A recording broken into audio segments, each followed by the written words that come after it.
सोचो, अगर एक सुबह उठकर तुम्हें पता चले कि तुम्हारी परछाई गायब है तो तुम क्या करोगे? तारा आज यही देखकर डर गई। सूरज तो चमक रहा था पर उसके पैरों के पास कोई साया नहीं था। तभी उसे एक धीमी आवाज सुनाई दी, तारा तारा मुझे वापस लाओ, जो बिल्कुल उसकी अपनी थी। वो आवाज के पीछे दौड़ी और एक पुराने पेड़ के नीचे उसे एक चमकता हुआ जादुई झुमका मिला। पेड़ पर बैठी चिड़िया बोली, तुम्हारी परछाई को शरारती हवा ले गई है। अगर तुम इस झुमके को दिल पर रखकर हिम्मत दिखाओगी तो साया खुद लौट आएगा। तारा डरते हाथों से झुमका दिल पर रखकर बोली, मैं अकेली नहीं हूँ, मैं बहादुर हूँ।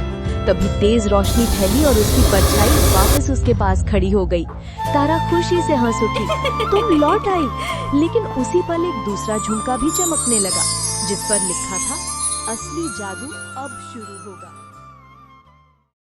एक दिन नटखट बंदर गोलू को जंगल में एक चमकता हुआ जादुई नट मिलता है, जिसे छूते ही पूरा जंगल गूंज उठता है, मेरा मेरा वापस दो। और अगले ही दिन जंगल में अजीब हादसे होने लगते हैं।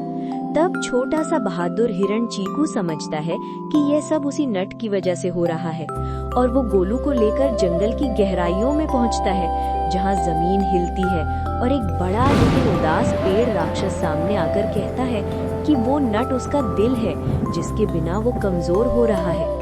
गोलू डरते डरते नट उसे वापस देता है, और जैसे ही राक्षस उसे छूता है रोशनी फैल जाती है। जंगल फिर से खिल उठता है और वो मुस्कुरा कर कहता है, गलती सबसे होती है पर उसे सुधारने की हिम्मत ही असली ताकत होती है। गोलू और चीकू खुशी खुशी लौट जाते हैं और पूरा जंगल सीख जाता है कि साहस और सच्चाई छोटे दिलों को भी बड़ा बनाती है। एक दिन छोटा सा आरव अपनी अलमारी में पुरानी कॉपियां ढूंढ रहा था। तभी उसे एक चमचमाती नीली पेंसिल मिली जो उठाते ही हल्का सा चमकने लगी। जिज्ञासा में उसने उससे एक लड्डू बनाया और धप, सामने सच में लड्डू प्रकट हो गया।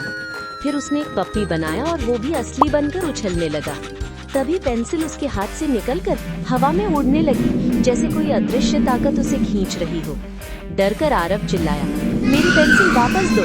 तभी एक धीमी आवाज आई, ये पेंसिल मेरी है। और कमरे के कोने में एक छोटा जादुई परछाई जैसा जीव दिखाई दिया।